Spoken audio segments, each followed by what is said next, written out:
जैसे ही रज, तम और सत्व तीनों का समापन होता है, तब निर्गुणता यानी कि कृष्ण गुण प्रकट होता है। इसीलिए कथा में चतुर्थ दिवस ही, राम कथा में भी चौथे दिन ही राम जन्म होता है, भागवत में भी चौथे दिन ही कृष्ण जन्म होता है। हमारी प्रार्थना है पीछे के जो जितने भी वैष्णव हैं, जो जगह नहीं है फिर भी इधर उधर से प्रवेश करने का प्रयास कर रहे हैं। देखो बिजली के तार हैं, बड़ी स्क्रीन लगी है, लोग बाग 10 बजे से यहाँ आकर के बैठ गए हैं।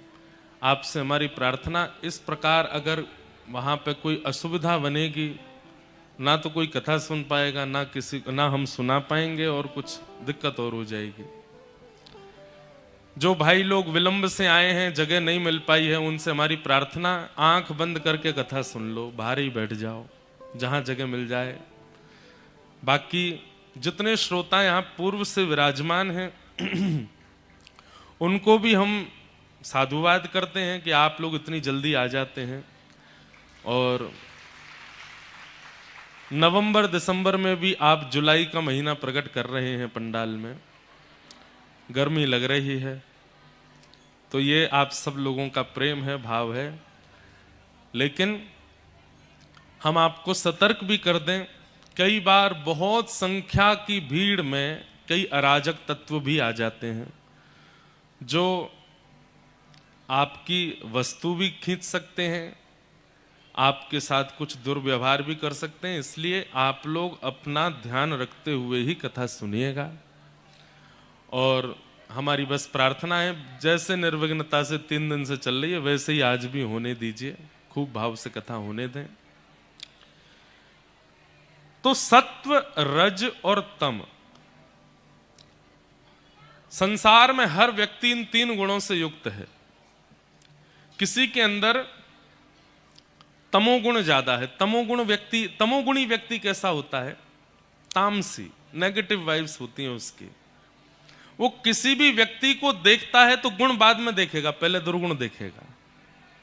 उसके सामने जो आ जाए, महान से महान भक्त आ जाए, महान से महान श्रेष्ठ कोई फिलॉसफर आ जाए, कोई कितना भी श्रेष्ठ उसके सामने आ जाए, उसका एक दुर्गुण है, वो पहले दुर्गुण ही देखता है, इसमें बुराई क्या है। ऐसा नहीं है कि तमोगुण व्यक्ति एकाध दो ही होते हैं, लगभग हम सबके अंदर तमोगुण होता है, पर किसी किसी के अंदर ज्यादा होता है। और तमोगुणी व्यक्ति का एक सबसे बड़ा दोष है कि उसको राम जी में भी दोष दिख जाता है। जैसे रावण, जहां राम जी के रूप का वर्णन करते हैं कि प्रभु श्री राम जब वन में विचरण करते थे, तो अब देखो कितना सुंदर चरित्र है कि राम जी जब वन में विचरण करते थे तो धन तो था नहीं पास में, लेकिन गांव जाते थे और वहां से खूब सारी सामग्री खरीद कर लाते थे। तो फिर किसी ने पूछा खरीदते कैसे थे? उन पर धन तो था नहीं, वनवासी हैं। तो तुलसीदास जी महाराज मानस जी में वर्णन करते हैं कि गोस्वामी जी राम जी मुस्कुरा जाते थे। उनकी प्रसन्नता देख करके सामने वाला व्यक्ति सोचता था कि मुझे तो धन मिल गया, आप ये सामग्री ले जाओ, आप बस प्रसन्न हो जाया करो, आप बस मुस्कुरा दिया करो, आप बस हंस जाया करो। ऐसे राम जी जिनकी प्रसन्नता देख करके दुकानदार अपनी सामग्री अर्पित कर देते हैं, वो राम जी जब रावण के सामने जाते हैं तो रावण को उनमें भी दोष दिखता है। इसका मतलब क्या है? तमोगुण तत्व ज्यादा है। हम आप सब में भी वो तमोगुण है, पर सत्संग करने से क्या होता है, धीरे धीरे धीरे इनके पैरामीटर लो होने लगते हैं। तमोगुण धीरे धीरे शांत होगा, सत्व गुण धीरे धीरे शांत होगा, रजोगुण धीरे धीरे शांत होगा, और कथाएं सुनते सुनते सुनते एक दिन क्या होगा, इनकी स्थिति शून्य हो जाएगी। और जैसे ही रजोगुण, तमोगुण, सतोगुण शून्य होते हैं, व्यक्ति निर्गुण हो जाता है, और निर्गुण होते ही कृष्ण प्रकट होते हैं। जब तक निर्गुण नहीं हुआ जाएगा तब तक ठाकुर जी के इच्छा पर डिपेंड करता है कि वो आपसे मिलेंगे कि नहीं। पर अगर आप निर्गुण हो गए तो ठाकुर जी को आना पड़ेगा, अनिवार्य है। एक होता है निमंत्रण और एक होता है आमंत्रण। निमंत्रण और आमंत्रण में अंतर क्या है? निमंत्रण का मतलब है आप आओ मत आओ आपकी इच्छा, पर आमंत्रण का मतलब है आपको आना ही पड़ेगा। हम अगर किसी के यहां बुलाने जाते हैं तो अगर आप कहते हैं भैया हमारी तरफ से आपको निमंत्रण है, तो विद्वान व्यक्ति समझ जाएगा कि ये कहना चाह रहे हैं आओ चाहे मत आओ तुम्हारी इच्छा। पर अगर आप कहते हैं कि हमारी तरफ से आपका आमंत्रण है, आमंत्रण मतलब है आना ही पड़ेगा, तो ऐसे ही रजोगुण युक्त हो, तमोगुण युक्त हो, सतोगुण युक्त हो, तो आप ठाकुर जी को निमंत्रण देते हो कि ठाकुर जी हम तो ऐसे हैं, आप आना चाहो तो आना, नहीं तो कोई बात नहीं। लेकिन व्यक्ति जैसे रज तम और सत्व गुण से निर्गुण हो जाता है तो ठाकुर जी को आमंत्रण जाता है, आना ही पड़ेगा। कथा क्या करती है? प्रथम दिन की कथा तमोगुण को समाप्त करती है, द्वितीय दिन की कथा रजोगुण को समाप्त करती है, तृतीय दिन की कथा सत्व गुण को समाप्त करती है, तब निर्गुणता आती है। आज ठाकुर जी को आना ही पड़ेगा, आज कृष्ण जन्मोत्सव होगा ही होगा। पर एक बात है, हम तो करेंगे, कथा में तो होगा, पर कितनों के चित्त में होगा? उतनों के चित्त में ही होगा जिनका चित्त निर्गुण बन चुका होगा। निर्गुण, अब निर्गुणता की परिभाषा क्या है? यथा ब्रज गोपिका नाम, जितने लोग बैठे हैं वो हमारी ओर ही देखो बस, और कहीं मत देखो, आने जाने दो लोगों को, हम तो अपनी कथा सुनाओ में। निर्गुण किसे कहते हैं? बोले जैसे व्रज की गोपी। निर्गुण व्यक्ति का मतलब है कि वो प्रारंभ से अंत तक, सुबह से शाम तक, रात्रि से पुनः सुबह तक, उसकी चित्त बुद्धि में केवल ठाकुर जी रहते हैं और कुछ नहीं। हमारी बुद्धि में बहुत कुछ आता है, जैसे आप लोग कथा में आए तो दो तीन बातें सोच के आए होंगे। पहली बात क्या सोची? चलो कथा सुन लेंगे, कुछ नया प्राप्त करके आएंगे। दूसरी बात साथ में क्या सोच के आए होंगे कि प्रसाद भी तो मिलेगा, कुछ खा लेंगे। अब जैसे ही आपने प्रसाद का चिंतन किया, खाने का चिंतन किया, तो यहां पर अब गुण बदल गया। कथा सुनने का गुण निर्गुण था, लेकिन जैसे ही आपने प्रसाद मिलेगा ये गुण मन में रखा, तो वहां पर वो फिर तमोगुण आ गया, रजोगुण आ गया। फिर दूसरी भावना क्या आ गई?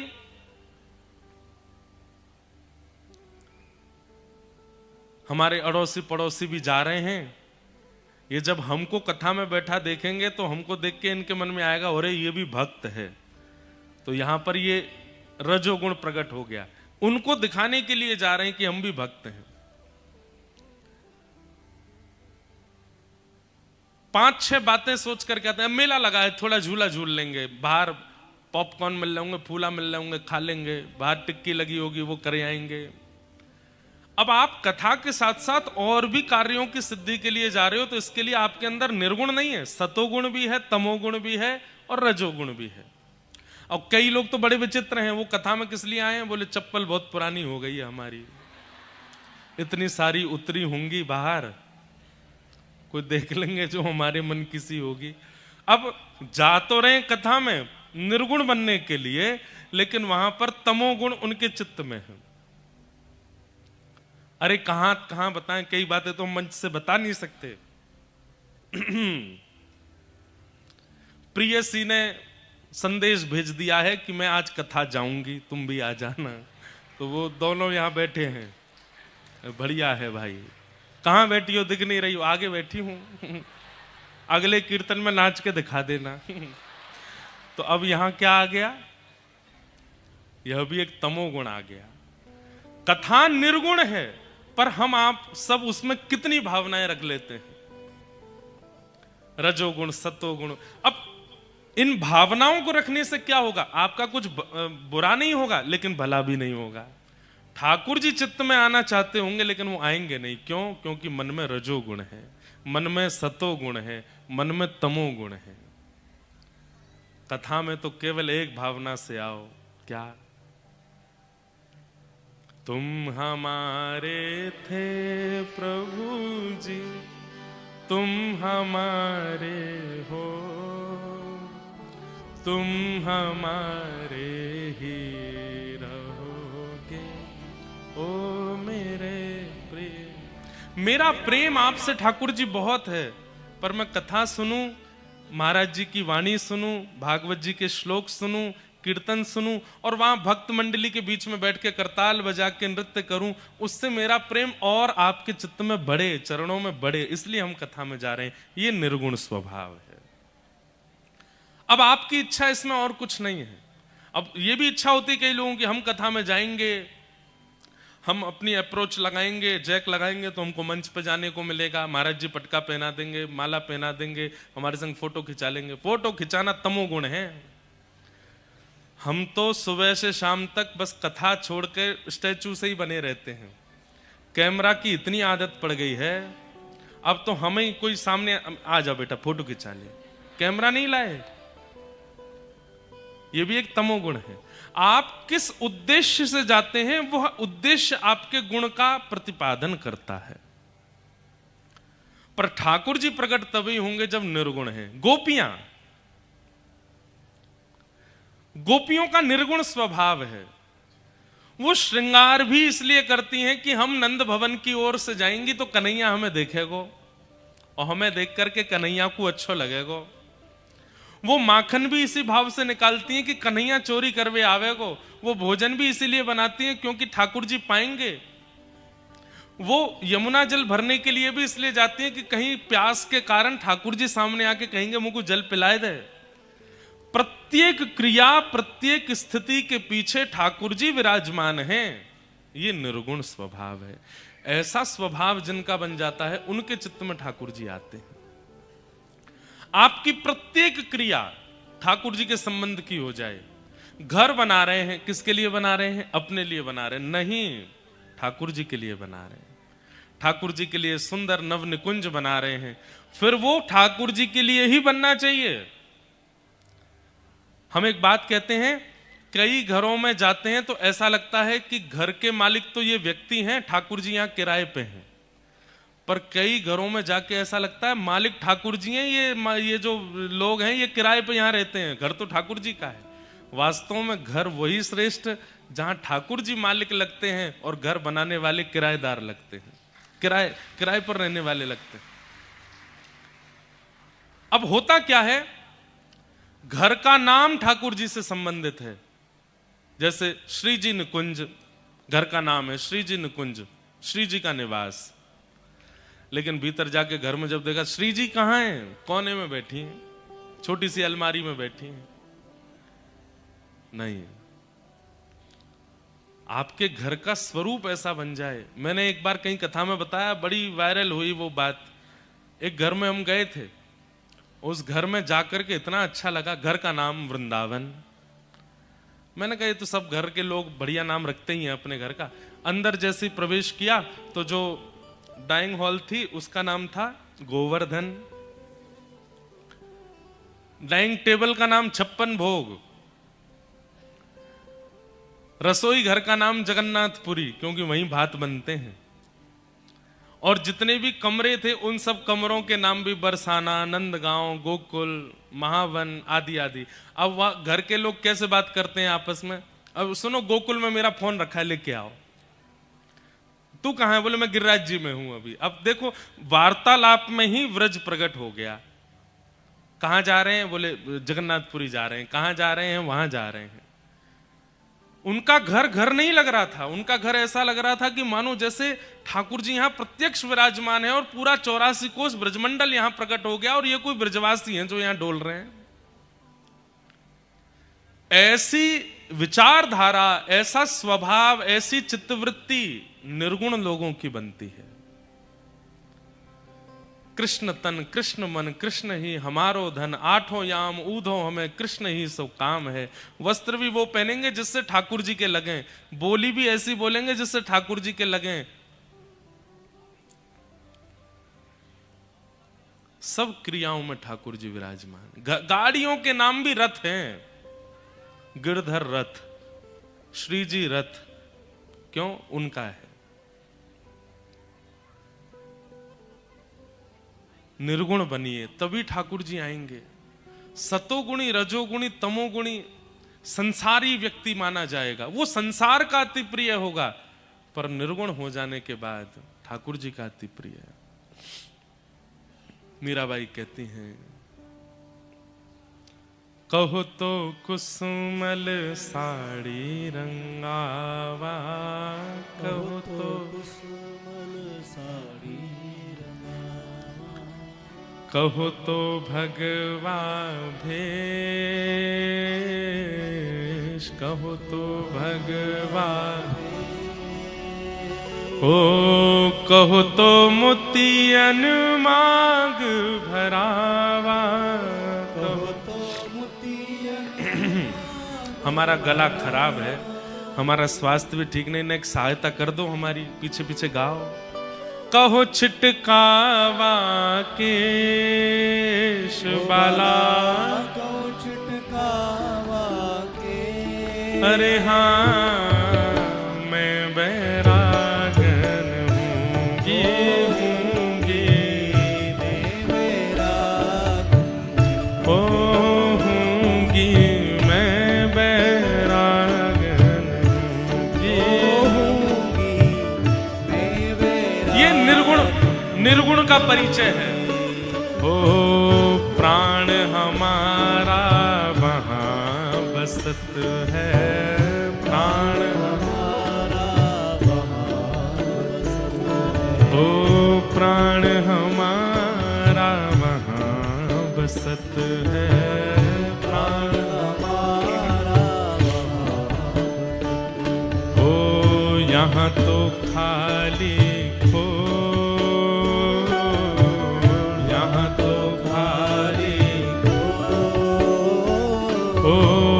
मात पिता परिवार सोई है, मात पिता परिवार सोई है, मात पिता परिवार सोई है, मात पिता परिवार सोई है, कहिए तिनका तो भला, कहिए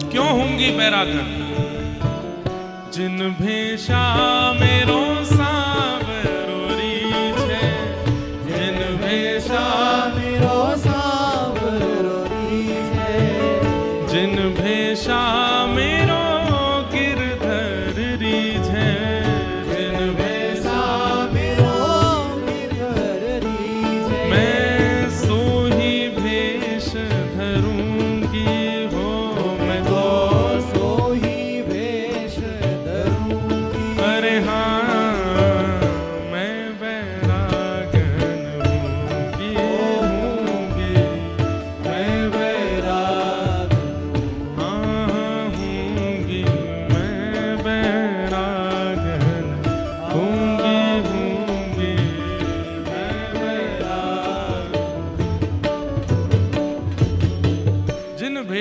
मारो सांवरो रीझे, जिन भेषा मारो गिरिधर रीझे, जिन भेषा श्री वृंदावन रीझे, जिन भेषा मेरे सदगुरु रीझे, मैं सो ही भेष धरूंगी। आज हमारी अनुश्री जी सुबह बैठी थी पास में, इन्होंने कहा महाराज जी कथा में इतने युवा आते हैं, 90% युवा आते हैं, हमारा मन होता है इनको देख करके कथा में बहुत भावुक होते हैं कि भाई इतने युवा आते हैं कथा में, पर बस मन करता है कि महाराज जी ये लोग कथा से ये सीख करके जाएं कि कभी अपने जीवन में कोई गलत निर्णय ना ले, में कभी अपने जीवन में किसी गलत व्यक्ति का संग ना करें। आजकल ऐसा होता है, क्योंकि भक्त जब आप बन जाते हैं ना तो आपका चित्त सामान्य व्यक्ति से भी ज्यादा सरल हो जाता है, और सरल चित्त से खेलने वाले बहुत हो गए हैं दुनिया में। कोई आपको बहला करके फुसला करके और महापापी, महाभोगी, महा गंदा व्यक्ति आपके जीवन में ना आ जाए, चाहे स्त्री हो चाहे पुरुष हो, नहीं तो बहुत दुविधा हो जाएगी। इसलिए आपका कोई निर्णय गलत ना हो। आज के बाद देखिए, बच्चे हमेशा चिंतन करते हैं हम अगर कुछ करेंगे तो हमारे माता पिता पर बात आएगी, हम अगर कुछ करेंगे हमारे परिवार पर बात आएगी, हम अगर कुछ करेंगे तो हमारे दादा दादी पर बात आएगी। इस कारण से बच्चे बचते हैं। लेकिन अगर आप कथा में बैठे हो तो ये भी विचार करना कि हम अगर कुछ गलत करेंगे तो ठाकुर जी पे बात आएगी। हम कथा सुनने वाले बालक हैं।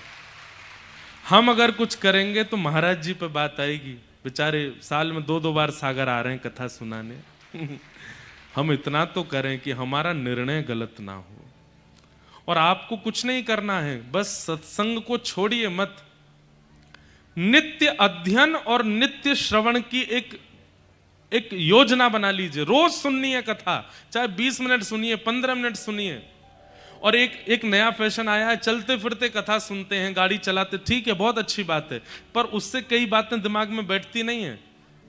एक बार एक स्थान पर 15 मिनट के लिए निकालिए ही निकालिए, सोना नहीं है जब तक हम सुन नहीं लेंगे। और आज की कथा से क्या पाया? भले ही वो बात आप पहले सुन चुके हो, फिर भी सुनो। सत्संग क्या करता है? निर्णयात्मिका बुद्धि और लोगों की पहचान ये करा देता है सत्संग। अगर कोई बहला फुसला करके बहुत मीठा बन करके आपके साथ में कुछ अनुचित व्यवहार करने का भी विचार कर रहा होगा, तो सत्संग आपकी दृष्टि को और मन को ऐसा बना देगा कि आप पहचान जाओगे उसको। इसलिए जिन भेषा मारे सदगुरु रीझे, जिन भेषा श्री वृंदावन रीझे। भेष का मतलब पूरा कर्म, आपका पूरा जीवन, ये सब भेष के अंतर्गत आ जाता है। वही कीजिए जिससे आप कल को अगर कुछ गलत हो गया, ठाकुर जी क्या कहेंगे? हमारी कथा सुने, हमारे प्रसंग सुने, हमारे ब्रजवासियों की वाणी सुनी, फिर भी तुम भटक गए। कैसे भटक गए? ये तो वही हो गया, क्लासेस अटेंड करने वाला, एक्स्ट्रा क्लासेस में भी जाने वाला बच्चा फेल हो गया एग्जाम में। तो इसका मतलब तो ये है कि वो एक्स्ट्रा क्लासेस में कुछ और करने जाता था, पढ़ने नहीं जा रहा था। पढ़ने गया होता फेल नहीं होता। जीवन रूपी एग्जाम है, आप सब उसके परीक्षार्थी हो। हम आपके अध्यापक हैं, महाराज जी आपके अध्यापक हैं, सब आचार्य चरण आपके अध्यापक हैं।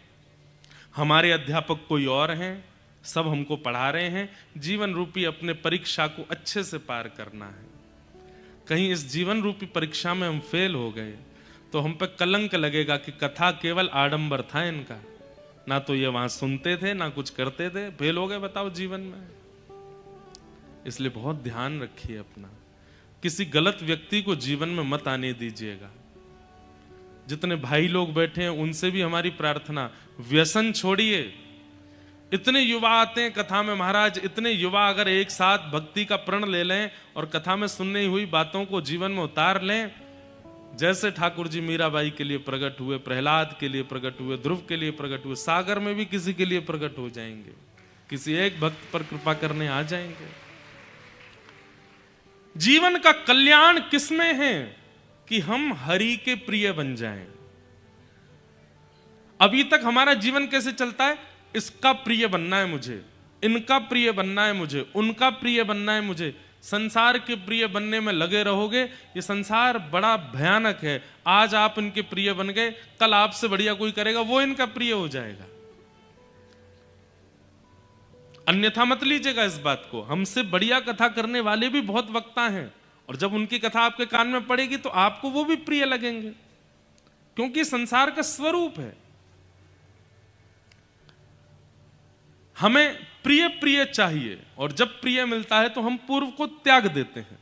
पर ठाकुर जी का एक स्वभाव है, एक बार उनको जो प्रिय लग गया उससे भी 10 गुना बेहतर कोई आ जाए उसको भी ठाकुर जी पकड़ते हैं, लेकिन पूर्व में जिसको पकड़ के रखा उसको छोड़ते नहीं है। ये ठाकुर जी का स्वभाव है। इसलिए उनके प्रिय बनना है, उनका प्रिय बनना है। भागवत में एक परम भागवत हुए जिन्हें भक्त राज कहा जाता है, श्री अम्बरीश जी महाराज। अम्बरीश जी का चरित्र आता है। अम्बरीशो महाभागः सप्तद्वीपवतिं महिं अव्ययां च श्रियं लब्ध्वा विभवं चातुलं भुवि।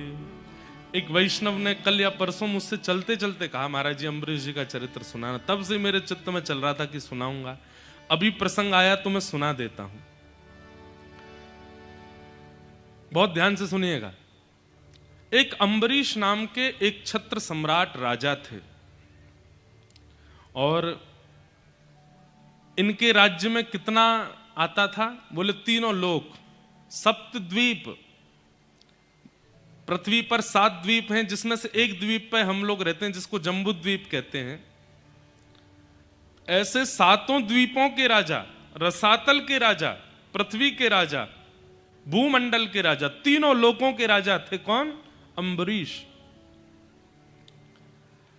इनके दरबार में केवल मानवों की भीड़ नहीं होती थी, रसातल के गणों की भीड़ भी होती थी, देवताओं की भीड़ भी होती थी, सबका समाधान करते थे ये।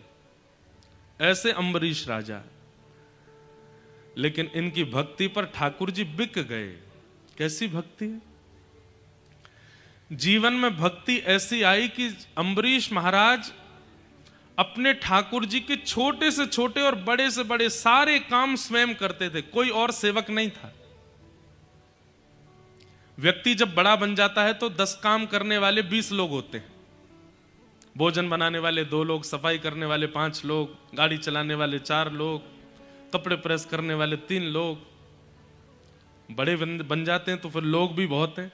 घर में रहने वाले लोग 2 और कार्य करने वाले लोग 100। ऐसे ऐसे घरों में भी गए हैं। इतना विशाल घर, रहने वाले 2 ही लोग हैं पर काम करने वाले 100 लोग हैं।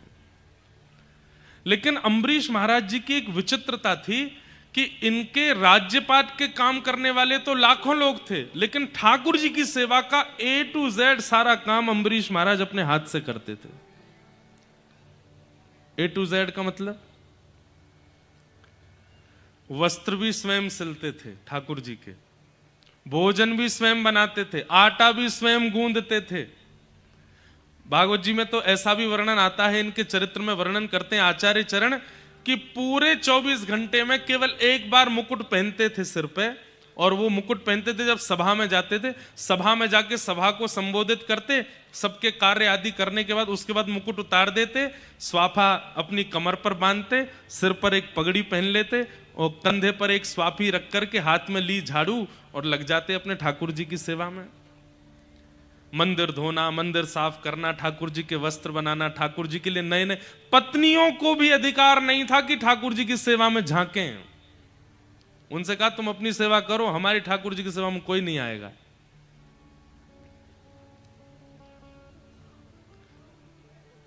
सारी क्रिया अपने आप करते थे ठाकुर जी की। इत्र भी स्वयं बनाते थे ठाकुर जी के लिए, बाजार से खरीदा हुआ नहीं। ये बात हम आपको इसलिए बता रहे हैं, सेवा घर में आ गई है, प्रयास करो ज्यादा से ज्यादा ठाकुर जी की सेवा में घर की वस्तु का प्रयोग हो, बाहर की नहीं। यह भी एक सेवा का स्वरूप है। आप सब कुछ स्वयं सिद्ध करके ठाकुर जी को धराते हैं। ठाकुर जी को पता तो चले कि आप उनसे मिलने के लिए और उनकी प्रेम लक्षणा भक्ति प्राप्त करने के लिए कितने उत्सुक हो। अम्बरीश महाराज एक दिन आटा गूंद रहे थे। सप्तद्वीप के राजा, 3 भुवनों के राजा आटा गूंद रहे हैं। पत्नी कभी कभी कहती ये काम तो आप हमें भी दे सकते हैं। बोले देवी मैं तुम्हारे आगे हाथ जोड़ूं, तुम जो कहोगे सो दूंगा, पर ठाकुर जी की सेवा मुझसे मत मांगो, ये मेरा अधिकार है, मुझे करने दो, मैं अपने हाथ से करूंगा। पता नहीं तुम कैसे करो। आज एक किसी भक्त का ये प्रश्न भी आया, उसका उत्तर भी देंगे। एक दिन अम्बरीश महाराज सोच रहे थे ऐसी कौन सी सेवा है जो मुझसे नहीं होती है लेकिन ठाकुर जी के चरणों में आती है।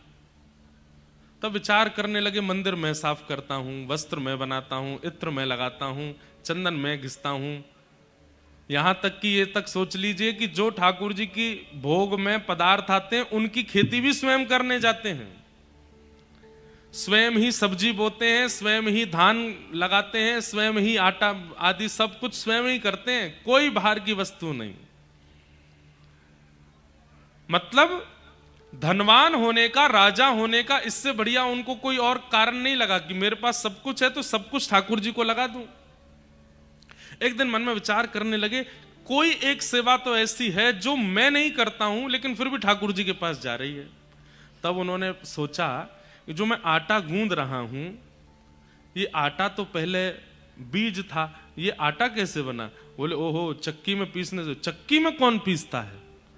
मंत्री को बुलाया, बोले हमारा आटा कहां से पिस के आता है? बोले महाराज जी ये तो बाहर एक चक्की वाले हैं, उनके यहाँ आटा चक्की पे पिस के आता है। बोले उनसे कहो चक्की हमारे घर में लगवा दें। सुन करके मंत्री महामंत्री सब सिर पकड़ के बैठे। बोले महाराज वैसे ही आप इतने सारे काम कर, अब आटा भी आप ही पीसेंगे? बोले जितना कहा जाए उतना करो, चक्की मंगवाओ। चक्की आई अम्बरीश राजा आनंदित हो रहे हैं, आहा अब आटा भी मैं ही पीसूंगा। चक्की लगाने के बाद में उसमें गेहूं डालें, पीसें। पूरा राज्य हैरान है। बोले कैसा? देखिए एक बात सुनिए, इस स्थिति को आप क्या समझते हैं? अम्बरीश राजा ने ठाकुर जी को नहीं पकड़ रखा है, ठाकुर जी ने अम्बरीश को पकड़ रखा है। दो स्थिति होती हैं, आप ठाकुर जी को पकड़ो एक बात, ठाकुर जी आपको पकड़ें विशेष बात। यहां पर बैठा मुझसे पीछे तक हर व्यक्ति 95%, 99% तक व्यक्ति वो है जिसने ठाकुर जी को पकड़ रखा है। हम आप में से कोई 1% होगा जिसको ठाकुर जी ने पकड़ रखा है। और ठाकुर जी जिसको पकड़ लेते हैं वो ऐसा ही हो जाता है। उसको आलस से नहीं आता, उसके मन में कोई और विकार विचार नहीं आते, उसको सर्वस्व रूप से ठाकुर जी का रहना है। कई माताओं में भी ऐसा स्वभाव होता है, वो अपने बालक को किसी और के हवाले नहीं करते, स्वयं ही उसको तैयार करेंगे, स्वयं नहलाएंगे, स्वयं पवाएंगे, सब कुछ करेंगे, घर के काम भी हैं, लेकिन फिर भी अपने बालक, आजकल ऐसी माताएं कम हो गई हैं, पर फिर भी अपने बालक की सर्वांगीण सेवा मां का करना उसका एक सौभाग्य लगता है उनको। ऐसे ही ठाकुर जी की सेवा।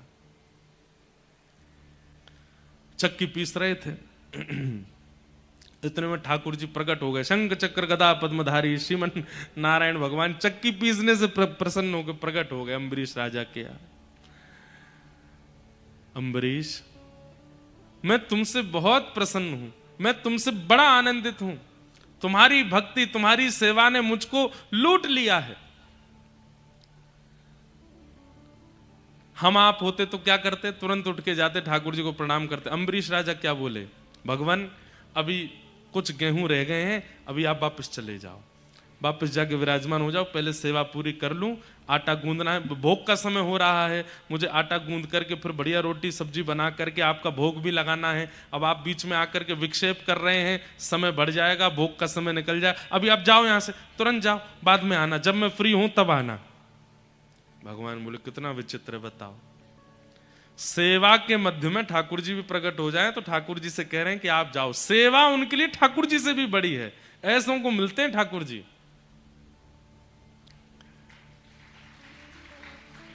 एक दिन अम्बरीश चक्की पीस रहे थे, तभी ठाकुर जी आ गए।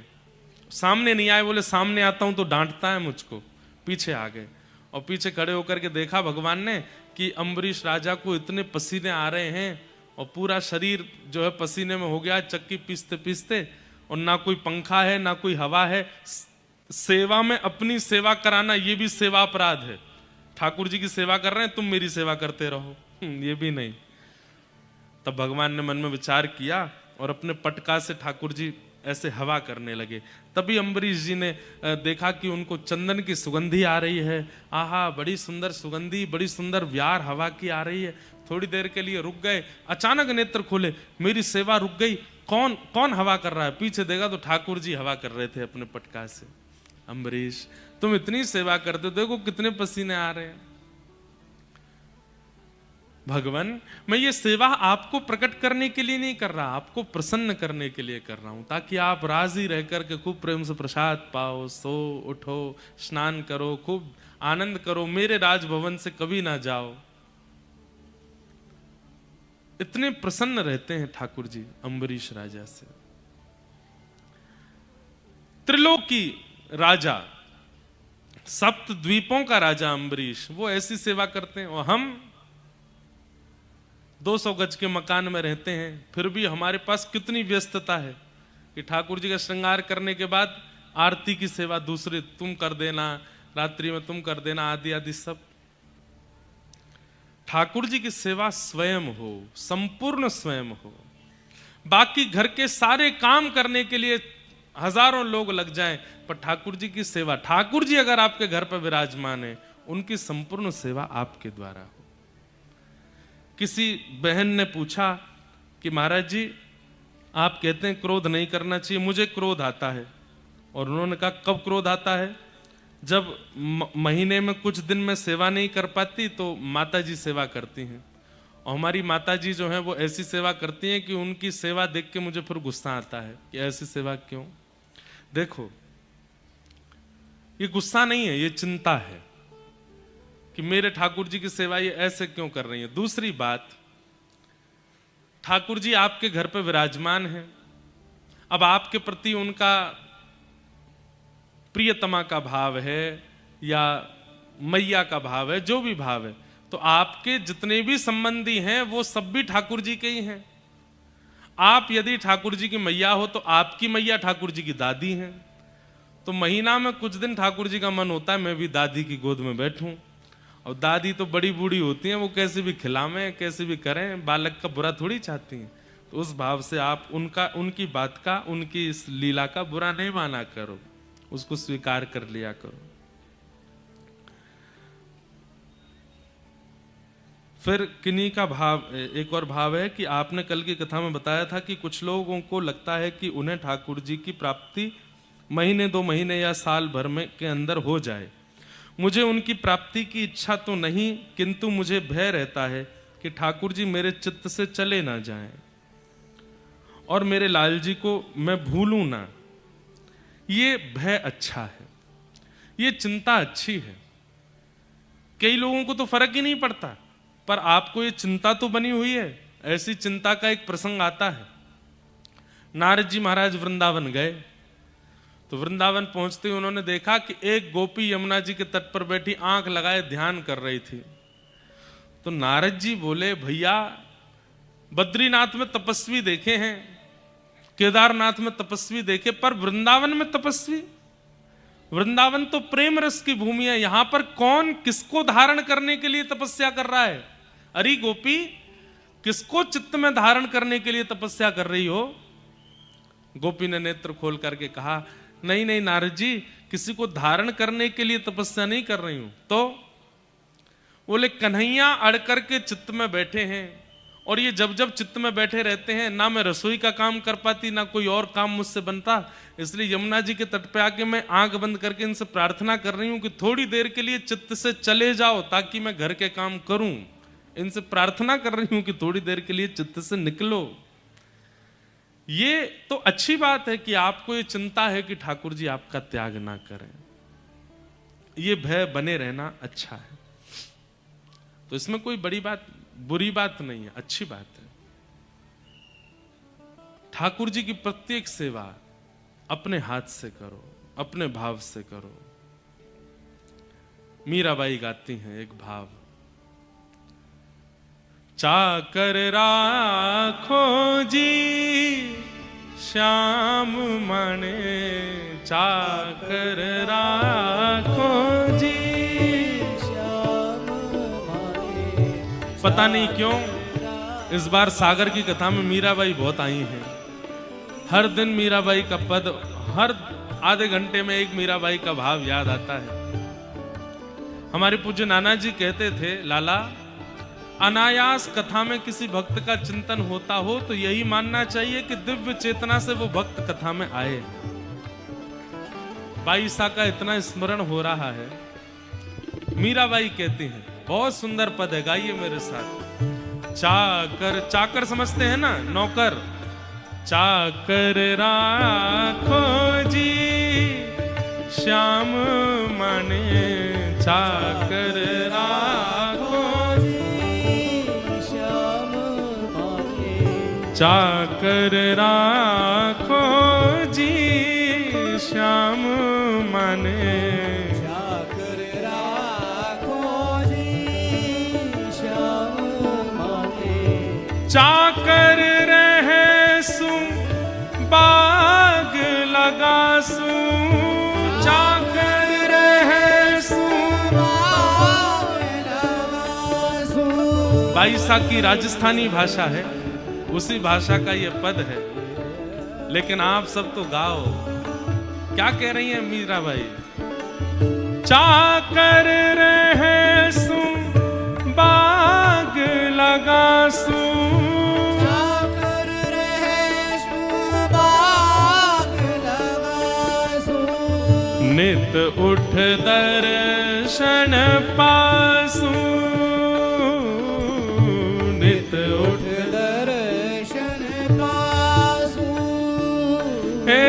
वृंदावन की कुंज गलिन में, वृंदावन की कुंज गलिन में, वृंदावन की कुंज गलिन में, वृंदावन की कुंज गलिन में। मैं हरि की लीला गासू, मैं हरि की लीला गासू। मैं प्रभु की लीला गासू, मैं प्रभु की लीला गासू। हे चाकर राखो जी श्याम माने, चाकर राखो जी श्याम माने। चाकर राखो जी श्याम माने, चाकर राखो जी। बोलो गिरधर गोपाल की।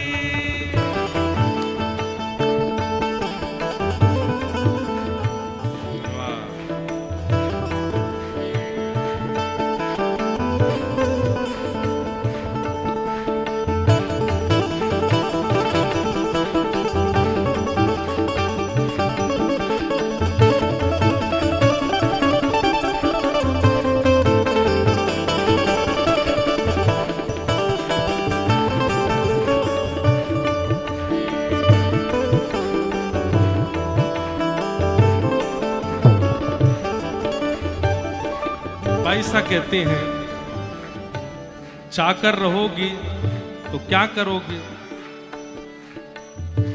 चाकरी में दर्शन पाऊं, चाकरी में दर्शन पाऊं। सुमिरन पाऊं खर्ची, सुमिरन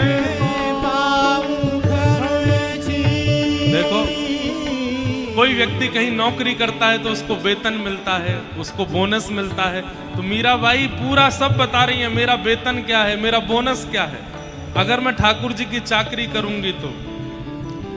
चाकरी में दर्शन पाऊं, चाकरी में दर्शन पाऊं। सुमिरन पाऊं खर्ची,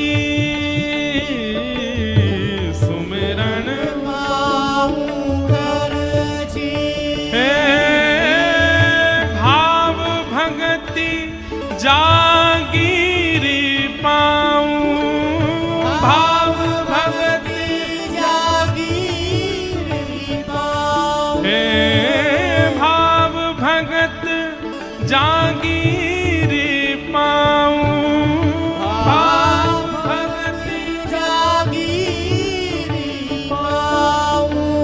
तीनों बाता सरसी, तीनों बाता सरसी। श्याम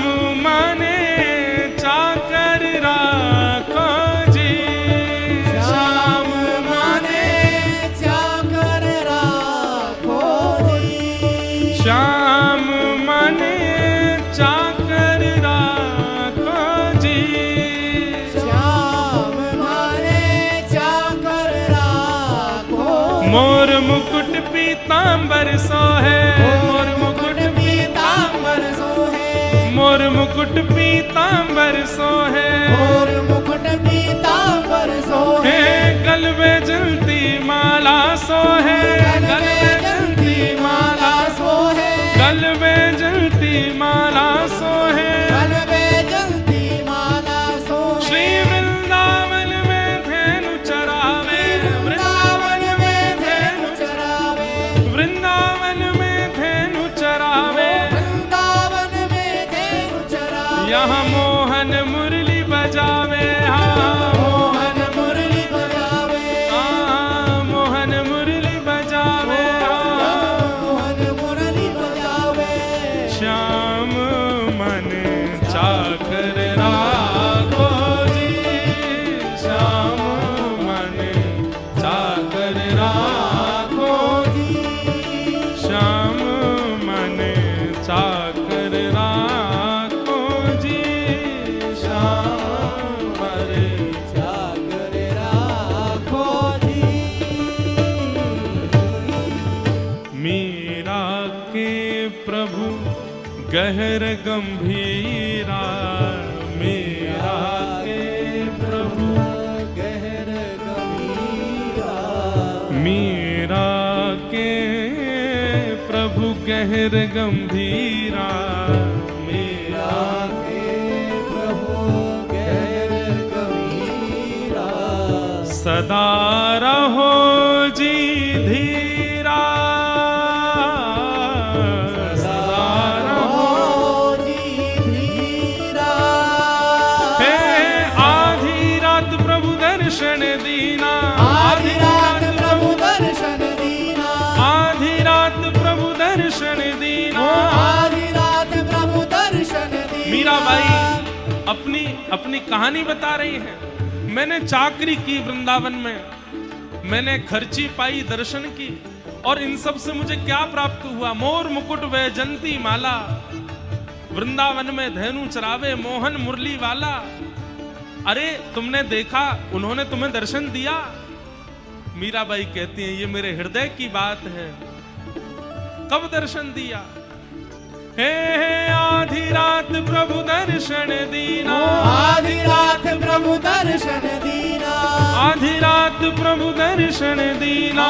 आधी रात प्रभु दर्शन दीना। यहाँ प्रेम नदी के तीरा, प्रेम नदी के तीरा।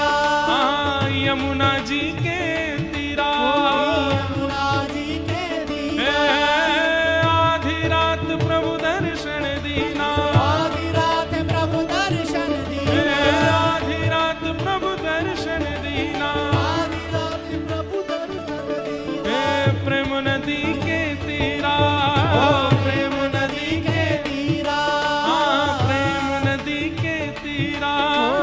प्रेम नदी के तीरा। श्याम मन चाकर राखो जी, श्याम मन चाकर राखो जी, श्याम मन चाकर राखो जी, श्याम मन चाकर राखो जी, चाकर राखो, चाकर राखो जी।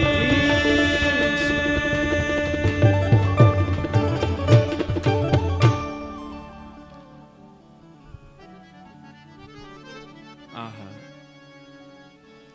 ठाकुर जी के चाकर बने हम, एक एक सेवा अपने हाथ से करें, सब कुछ सर्वांगीण सेवा का अधिकार हमारा हो, कोई और ना जावे सेवा में, और जावे भी तो हम भेजें। जैसे माताओं को कभी कभी नहीं होता सेवा का अवकाश, तब हम किसी को भेजें और सिखा के भेजें, ऐसे ऐसे करो। और ये तो अच्छी बात है कि वो हमसे अच्छी सेवा नहीं कर पाते तो हमको प्रसन्न होना चाहिए, बढ़िया है, हम ही सजा सकते हैं अपने लाला को, और कोई पर सजेंगे भी नहीं। चाकरी बहुत प्रिय होनी चाहिए भक्त को, जैसी अम्बरीश राजा को है। तो आज निर्गुण बनिए ताकि ठाकुर जी आपके जीवन में प्रकट हों। बोलो वृंदावन बिहारी लाल की। कल हम लोग कुंती जी का प्रसंग सुन रहे थे। कुंती भुआ ने भगवान की स्तुति गाई। तत्पश्चात ठाकुर जी द्वारिका को प्रस्थान करने लगे तो भीष्म पितामह ने आकर के श्री युधिष्ठिर जी महाराज ने आकर के भगवान से प्रार्थना की, मेरी शंका का समाधान करो। और उस समाधान के लिए ठाकुर जी युधिष्ठिर आदि पांडवों को लेकर के भीष्म पितामह के पास गए और श्री भीष्म पितामह जी ने भगवान की वहां स्तुति गाई। बहुत सुंदर प्रसंग है, सबको हम प्रणाम मात्र करते हैं। उत्तरा के गर्भ के बालक ने जन्म लिया, जिसकी कल भगवान ने गर्भ में प्रवेश करके रक्षा की, वही बालक परीक्षित कहलाए। धीरे धीरे परीक्षित बड़े हुए। भगवान के स्वधाम गमन की खबर पड़ते ही पांडवों ने स्वर्गारोहण किया, स्वर्ग को प्रस्थान किया, परीक्षित को राजा बना दिया। अब परीक्षित राजा हैं, एक छत्र सम्राट हैं। परीक्षित जी के चित्त में आया, मैं एक बार नगर भ्रमण को जाऊं, देख करके आऊं कैसा सब भाव नगर में है। तभी परीक्षित जी को एक काला काला व्यक्ति दिखाई दिया, जिसका स्वरूप काला था ऐसा नहीं, उसके विचार, उसकी दृष्टि, उसकी क्रिया सब में कालापन था। और वह व्यक्ति कोई और नहीं, कलयुग था। कलयुग ने धर्म को बंधी बना रखा है, जिसके 3 पैरों को कलयुग काट चुका है, चौथे पैर को काटने का प्रयास कर रहा है। धर्म के 4 चरण होते हैं, सत्य, दान, दया और पवित्रता। आप धार्मिक हैं तो आपके अंदर ये 4 लक्षण होने चाहिए, सत्य, दान, दया और पवित्रता। कई लोगों को ऐसा लग गया होगा कि हम में तो ये चारों हैं, सत्य भी है, दान भी है, दया भी है, पवित्रता भी है। पर नहीं, आप धोखे में हैं। आप सत्य किसको मानते हैं? आप वाणी को सत्य मानते हैं, बोलने को सत्य मानते हैं, पर वास्तविक में सत्य क्या है? क्रिया सत्य हो, आपका कर्म सत्य हो। और मुझे नहीं लगता कि आज के इस भयंकर कलिकाल में कोई भी व्यक्ति सत्य का आचरण कर पाता है। किसी ना किसी रूप में असत्य का आचरण हमको करना ही पड़ता है, तभी तो ये कलयुग है और इसका प्रभाव हमारे ऊपर है। सत्य। दूसरी स्थिति का नाम है दान। हम लोग सोचते हैं कि धन का दान करना ही श्रेष्ठ दान है। बहुत ध्यान से सुनिएगा, श्रेष्ठ दान किसको कहते हैं? जो आपने दिया और लेने वाले से, आपके देने से आपसे भी खर्च नहीं हुआ और लेने वाले ने भी जब खर्च किया तो उससे भी खर्च नहीं हुआ, ऐसा दान वो श्रेष्ठ माना जाता है। और ऐसा दान केवल एक वस्तु का होता है, ज्ञान का दान। न देने वाले से खर्च होता है, न लेने वाला खर्च करे तो उससे खर्च होता है, बढ़ता ही रहता है। भक्ति का दान वह भी कभी खर्च नहीं होता। प्रेम का दान वह भी कभी खर्च नहीं होता। हम लोग भक्ति, ज्ञान, प्रेम, इनके अलावा सब दान करते हैं। घर पे आए व्यक्ति के साथ में व्यवहार के रूप में केवल औपचारिकता रखते हैं, प्रेम नहीं रखते। समाज के साथ में केवल और केवल अपने धन का दान दिखा करके घोषणा करवाते हैं, हमने इतना दान किया, ताकि प्रचार हो। यह दान है,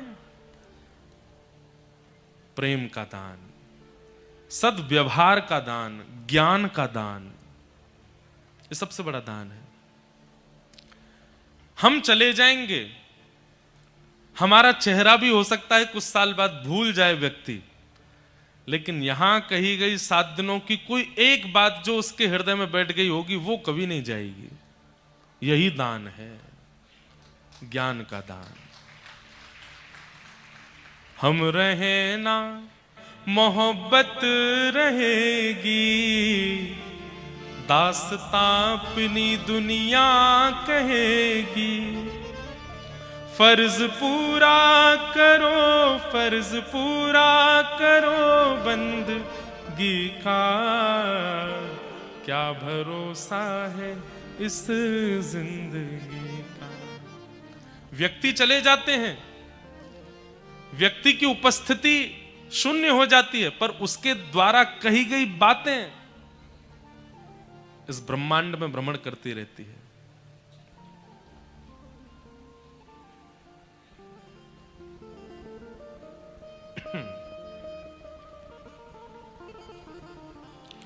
श्री लखन पटेल जी मध्य प्रदेश शासन के मंत्री जी पधारे हैं, आपका स्वागत। श्री चंद्रशेखर शुक्ला जी भी पधारे हैं, आपका भी बहुत बहुत अभिनंदन, स्वागत। क्या बता रहे थे हम, कहां थे बताओ? हाँ, हम चले जाएंगे, पर हमारे द्वारा कही गई बातें वो इस ब्रह्मांड में ही घूमती रहती हैं। और वही दान सर्वश्रेष्ठ है जो व्यक्ति के अंत काल तक उसके चित्त को याद रहे। कई बार लोग बोलते हैं ना, एक बहुत अच्छी बात किसी ने कही थी, मुझे उन व्यक्ति का नाम याद नहीं, पर उन्होंने ऐसा कहा था, बातें, विचार, कल भी हमारी शैलेंद्र जी से आज ही बात हो रही थी कि व्यक्ति को महान उसके विचार बनाते हैं। उसकी क्रियाएं भूल जाएंगे लोग, उसने कितना बनवाया, क्या करवाया, क्या नहीं किया, भूल जाते हैं लोग। वो कितना सुंदर दिखता था, कैसे कपड़े पहनता था, कौन सी गाड़ी में चलता था, पत्नी कैसी थी, बच्चे कैसे थे, भूल जाएंगे लोग। लेकिन उसके विचार, जब भी कभी वो समाज में गया या सभा में गया तो विचार कैसे प्रकट करता था, उस विचार को नहीं भूल पाएंगे लोग। व्यक्ति को विशेष उसके विचार बनाते हैं। इसलिए विचारों के ऊपर काम कीजिए। अपनी ज्यादा तन की सुंदरता, मुख की सुंदरता, ये तो एक दिन जर्जर होना ही है। आंखों पे पड़ेगा जाला, नाक से बहेगा नाला, लाठी से पड़ेगा पाला, ये तो सबके साथ होना है। चाहे कितनी भी जिम चले जाओ, चाहे कितने भी डाइट कर लो, कितना भी जो है सदा हुआ भोजन कर लो, बुढ़ापा नहीं आएगा? आएगा। एक दिन तो कुरूप होगे, एक दिन तो 32 छींक आती 32 निकलेंगी बाहर। घर के छोटे छोटे बच्चे ढूंढते रहेंगे, दादी देखो आपके दांत वहां पड़े थे, पहन लो इनको। ये तो होना ही है सबके साथ। हम लोग किस पर ध्यान दे रहे हैं? और विशेष रूप से युवा, मेरी ध्यान से बात सुनो। आपके अंदर ऊर्जा है, आपके अंदर इस समय इतनी ताकत है कि आप जो चाहें वैसा निर्माण अपना कर सकते हैं। कल मुझे कोई बोला, महाराज जी बहुत बड़ी कृपा हो गई है, आजकल आपकी कथाएं और भारत के हमारे पूज्य प्रेमानंद जी महाराज, हमारे बागेश्वर वाले महाराज जी और भी कई संत महापुरुषों के प्रयास से अब बच्चों के लुक्स भारतीय होते जा रहे हैं। नहीं तो बीच में तो ऐसे खड़े होने लगे थे, बीच बीच में फटे कपड़े पहन के घूमते थे, उल्टा सीधा सब करने लगे थे। अब दोबारा से तिलक चंदन शुरू हो रहा है, अब दोबारा से व्यवस्थित हो रहे हैं।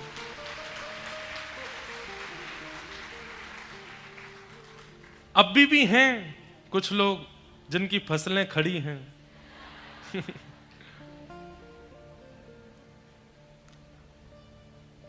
आपका स्वरूप भी कई बार आपके विचारों का परिचय देता है कि आपके विचार कैसे। आपके उठने बैठने चलने का ढंग भी कई बार बता देता है कि आप क्या सोचते हैं। इसलिए नेत्रम वक्त्रम विकारेण, इन तीनों को शुद्ध रखिए। नेत्रों को ज्यादा चप्पल मत बनाइए, कभी यहां मटकते हैं, कभी उधर देखते हैं, कभी उधर देखते हैं, एक बार में इधर इधर। जो बहुत नेत्र जिनके घूमते हैं, समझो कि चित्त में कुछ चल रहा है, खलबली है। वक्त्रम, वाणी में शब्दों का प्रयोग कैसा होता है। अब एक कई पहले हम घरों में जाते थे प्रसाद पानी, अब नहीं जाते। तो जब किसी के घर जाते तो एक बार एक के घर गए, बोल रहे हैं आपको दाल डाल दूं। मैंने कहा डाल दूं क्या होता है? ऐसे बोलिए परोस दूं। डाल दूं शब्द क्या होता है? रोटी डाल दूं, पराठा डाल दूं। हमारे यहां तो ऐसे बोलते हैं, भाई बाहर गैया खड़ी है, रोटी डालिए आओ। भैंसा डोल रहे हैं, उनको कुछ पराठा डाल आओ। जीव जंतुओं को डालते हैं, मानवों को तो परोसते हैं। शब्दों का चयन बताता है कि आपकी स्थिति कैसी। प्रणाम करने का तरीका बता देता है कि आप कैसे आचार्य के संरक्षण में रहते हैं, आप कैसे प्रणाम करते हैं। प्रणाम की मुद्रा से पता चल जाता है केवल फोटो खिंचाने आए हैं, प्रणाम करने नहीं आए। इसलिए भैया नेत्रम वक्त्रम और विकारेण, अपने विचारों को शुद्ध करेंगे तो नेत्र भी शुद्ध हो जाएंगे, वाणी भी शुद्ध हो जाएगी और आपके शरीर के विकार भी शुद्ध हो जाएंगे। विचारों की शुद्धता बहुत आवश्यक है। और विचार शुद्ध किससे होते हैं? सत्संग से। सत्संग करोगे, वैष्णवों का संग करोगे, विचारों को, उनकी बातों को सुनोगे, उनसे विचार शुद्ध होते हैं।